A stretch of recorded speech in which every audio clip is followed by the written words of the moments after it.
माझं नाव विनायक बुवा जोशी. मी मूळचा राहणारा मिरजेचा. काही वर्ष पुण्यामध्ये नोकरी केली. पुण्यात नोकरी करत असताना माझे एक मित्र श्री दापके बुवा हे अंध होते. ते मला गाड्यावरती घेऊन आले. ते म्हणे की तुला हे आवडेल, तू बघ इथे ठिकाण म्हणून. ते मला गाड्यावर घेऊन आले. गुरुपौर्णिमा होती, त्यावेळेस दर्शन घेतलं. त्यानंतर मला इकडली ओढ निर्माण झाली, समाधीची ओढ निर्माण झाली. म्हणून मी मधून दिवाळीला, गुरुपौर्णिमेला, दासुमेला असं वरचेवर येत राहिलो. त्याच्यावर आमच्या जास्ती ओळखी वाढत गेल्या, जबाबदाऱ्या येत गेल्या कामाच्या. त्या काम करता करता इथे येऊन मी पूर्ण वेळ 16 वर्ष झाली इथे येऊन मला पूर्ण वेळ येऊन. माझी आई होती. आईच्या पश्चात घर सोडून मग कायमचं मी इथं राहायला आलो, सेवेकरता आलो. ती कुठे काही खाजगी? हां, माझी नोकरी खाजगी होती. JN मार्शल नावाची कंपनी पिंपरीला काम होती. मी कोथिंबीर रोज पिंपरीला कामाला जात होतो. कामावर यायचं बरं दैनंदिन उपास आपली चालू जायची, पहाटेची, संध्याकाळची. यामध्ये आमचा वेळ चांगला जायचा. पण इकडली ओढ जास्ती असल्यामुळं इकडे येणं हे झालं. आणि मुख्य म्हणजे अण्णाभाऊ काळगावकर यांचं मला मार्गदर्शन चांगलं लाभलं. ते आमच्या इथले म्हणजे मुख्य होते. त्यांचं मार्गदर्शन लाभलं आणि त्यांच्या ह्याच्याखाली मग अभ्यास करायला चालू केला. सेवा मंडळामध्ये तुम्ही सेवा द्यायला लागल्यानंतर सुरुवातीला कुठल्या प्रकारची सेवा देत होतात किंवा काय काम करत होतात? इथं सेवा मंडळ म्हटल्यानंतर जे तुम्हाला जे आपले वरिष्ठ सांगतील ते आपलं काम करणं आपलं काम आहे. वरिष्ठ म्हणजे सद्गुरू हे धरून त्यांना तो आदेश दिलेला आहे आणि ते आपल्याला सांगत आहे तू हे काम करायचं आहे. इथं पडेल ते काम करायची ही सेवा मी पत्करली होईल पहिल्यापासून. सुरुवातीला काय कुठल्या प्रकारची सेवा करत होता? सुरुवातीला मी टपालाचं काम करतो. म्हणजे टपालाचं रजिस्टर लिहायचं, पत्ते लिहायचे, त्याची कात्रणं कापायची, ते पॅकेटात भरायचे, ते पोस्टात नेऊन टाकायचे, ही कामं सगळी करत होतो. सध्या आता आपल्याकडे महाप्रसादाची व्यवस्था आहे, हो. तर त्या संदर्भात काय माहिती सांगाल? हां, सांगतो आहे का. 27 साली शिरजू स्वामी गडावरती आले. 3 वर्ष त्याने पूर्ण तपश्चर्या केली, साधना केली.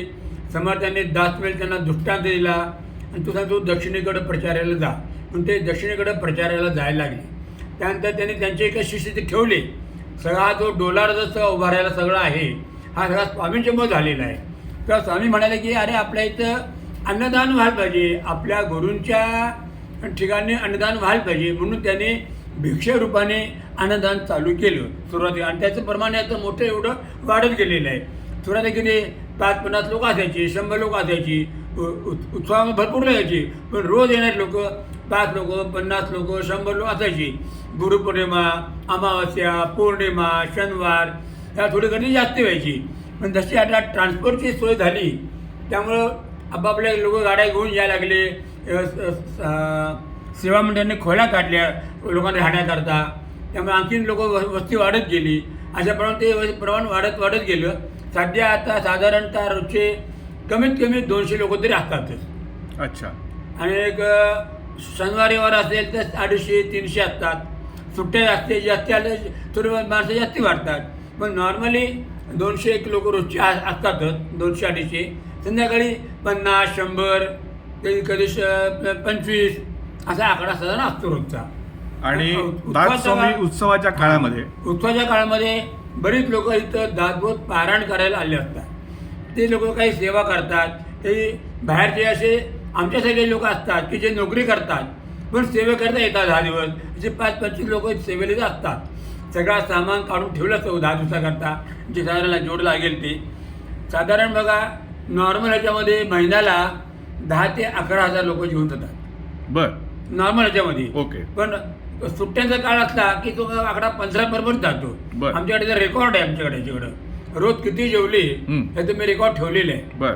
दर महिन्याला किती जेवले, रोजची किती, दुपारी किती जेवले, रात्री किती जेवले याचा आमच्याकडे हिशोब असतो. त्यामुळे आम्हाला अंदाज लागतो की बा साधारण आज गुरुवार आहे, एवढी गर्दी होईल, आज शनिवार आहे, एवढी गर्दी होईल, आज सुट्टी आहे, साधारण एवढी गर्दी होईल. उत्सव काळामध्ये ही संख्या साधारण बघा 3 ते 4 हजार, साधारण 2-2.5 हजार लोक जेवतात उत्सव काळामध्ये.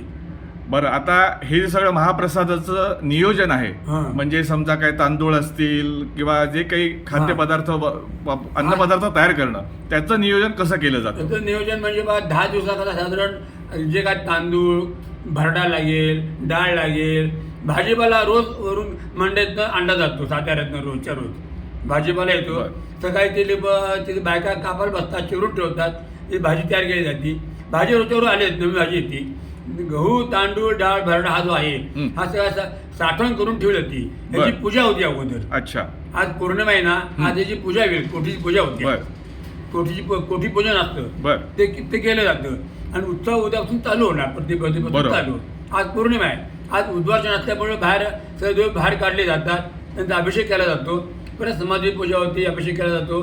तर इकडे कोठी पूजा केली जाते आणि ती पूजा झाल्यानंतर उद्यापासून उत्सवाला चालू झाला. अच्छा. सगळं धान्य काढून ठेवलं जातं. काही कमी पडलं तर आयत्यावर आणावं लागतं, पण तशी शक्यतो वेळ येत नाही. द्रोण, पत्रावळी, कागदी पेले, त्यांचा या खालचं पाण्याची व्यवस्था, पाणी भरून ठेवलं जातं तळ्यामध्ये, पाणी कमी पडू नये म्हणून. आणि रोजवर पाणी पण सोडतात टाकीपर्यंत पाणी. तशी काय आता कमतरता कुठे भासत नाही, काही नाही. या उत्सव काळामध्ये तुमच्यासह किती सेवेकरी या महाप्रसादाच्या सेवेसाठी काम करतात? साधारण बघा 25 एक मुहूर्त असतातच. काही आता 2 सुट्ट्या आल्या, 2 आले परत गेले. काही लोक कायमस्वरूपी असतात, साधारण 25 लोक असतात. बर 10 दिवस तेवढे राहतात लोक. अजून 2 लोक असतात, 10-25 लोक असतात साधारण. आजच्या काळामध्ये हम्म. समर्थ रामदास स्वामी यांचे विचार किंवा वाङ्मय हम्म. यांची उपयुक्तता हम्म. याविषयी काय सांगाल? बघा, दासबोध तुम्ही एकदा पूर्ण वाचून काढला, नुसतं वाचून नाही, त्याचा अर्थ वाचला की तुम्हाला ध्यानात येईल की समर्थांनी काय काय लिहून ठेवलेलं आहे. कसं वागावं, कसं बोलावं, समोरचा शत्रू आपलं कसे बोलते, आपल्याला खरं कुणाला शक्यतो सांगू नये, आपल्याला काय काम करायचं असेल तर षटकर्णी कधी जाऊ नये, हे ह्या गोष्टी पाळल्या जातात. आणि नियमाने पाळावं. नियम असा करावा की साधारण 3 ते 4 मीटर नियम असा, तो प्राण्याच्या पलीकडे जपला गेला जावा. हे फार महत्त्वाचं आहे. साधनेच्या काळामध्ये माणसाला नियम फार महत्त्वाचे आहे. यम, नियम, आसन, धारणा, प्रत्याहार, समाधी असे जे 8 प्रकार आहेत, त्याला नियम हा पहिला प्रकार आहे. तो प्राणापलीकडे जपला गेला तरच सद्गुरू आपल्याला जवळ करू शकतात, तेव्हा ते आपल्या देवापर्यंत पोहोचवतात. मध्यस्थ आपले सद्गुरू आपले. विद्यार्थी हां. आणि तरुणांकरता तुम्ही काय सांगाल? तरुणांना ह्याचं आकर्षण फार कमी झाले आहे सध्या. प्रत्येकाला पैसा पाहिजे झाला आहे, पण पैसा हे दुय्यम धरलं जातं. ही साधना हे तुमचं मुख्य ध्येय असेल तर अशा माणसांनी जरूर इथे येऊन साधना करावी. पण त्याकरता पैशाच्या पेक्षा ठेवू नये. आपल्याला कधीही काही कमी पडून देत नाहीत आपले सद्गुरू. ह्याच्यावर तुमचा पूर्ण विश्वास पाहिजे. विश्वास फार मोठं हे आहे.